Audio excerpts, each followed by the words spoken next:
Hi అండి, అందరికీ నమస్కారము. మన పుల్లారెడ్డి బాయ్స్ హాస్టల్లో ఈరోజు చింతపండు పులిహోర చేస్తున్నాము. చూద్దాం రండి. ఈ చింతపండు 6 కేజీల రైస్కి 600 గ్రాములు తీసుకున్నాము. దీన్ని మొత్తము క్లీన్ చేసి పెట్టుకున్నాము. ఇది వాటర్లో నానేసుకొని మొత్తం మిక్స్కి వేసుకోవాలి. ఇదిగోండి, ఇలా నానేసుకున్నాము. చింతపండుని మిక్స్కి వేసుకుంటున్నాం. ఇప్పుడు చింతపండు మొత్తం ఇలా మిక్సీ చేసేసుకుందాం.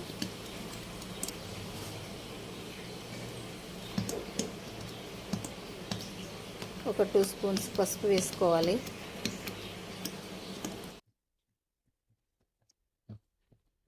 తగినంత సాల్ట్, ఒక 150 గ్రామ్ పచ్చిమిర్చి, కొంచెం అల్లం పీసు ముక్కలుగా చేసుకొని వేసుకుంటున్నాము. కింద మంట చిన్నగా పెట్టుకోవాలండి, లేకపోతే మాడిపోతుంది, అడుగు పడుతుంది.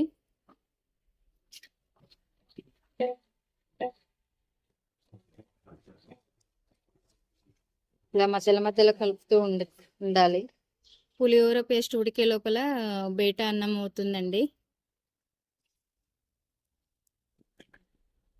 జీరా పొడి 1 స్పూన్ అండి, మెంతుల పొడి 1/2 స్పూన్. పేస్ట్ మొత్తం కంప్లీట్గా అయిపోయిందండి. ఇప్పుడు పోపు చేసుకున్నాము పులిహోరలోకి. పులిహోర పోపులోకి కావలసిన పదార్థాలు: మినపగుండు, పల్లీలు, శనగపప్పు, ఆవాలు, కరివేపాకు, ఎండుమిర్చి, ఇంగువ. 1 లీటర్ ఆయిల్ వేసుకుంటున్నామండి.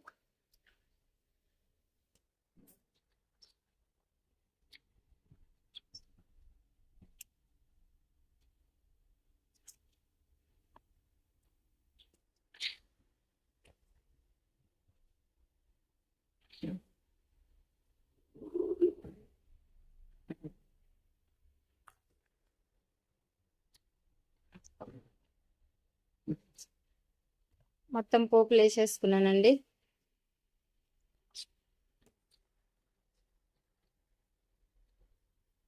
లాస్ట్కి పల్లీలు వేసుకుంటున్నాను. ఇందులో కూడా ఒక 2 స్పూన్ల పసుపు వేసుకోవాలి. ఇంగువ,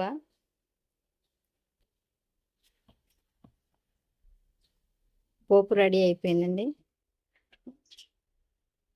ఇంతకుముందు ఉడికించుకున్న చింతపండు పేస్టులో ఈ పోపు కలిపేసుకోవాలి.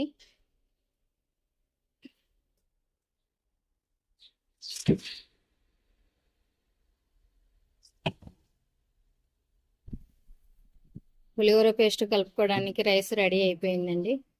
ఇప్పుడు 2 మిక్స్ చేసేసుకుందాము.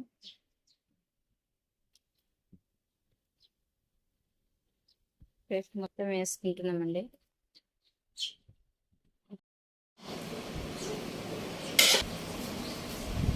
పులిహోర మొత్తం టోటల్ కంప్లీట్ అయిందండి. చాలా టేస్ట్ వచ్చింది పులిహోర. ఇలా మీరు కూడా ట్రై చేయండి.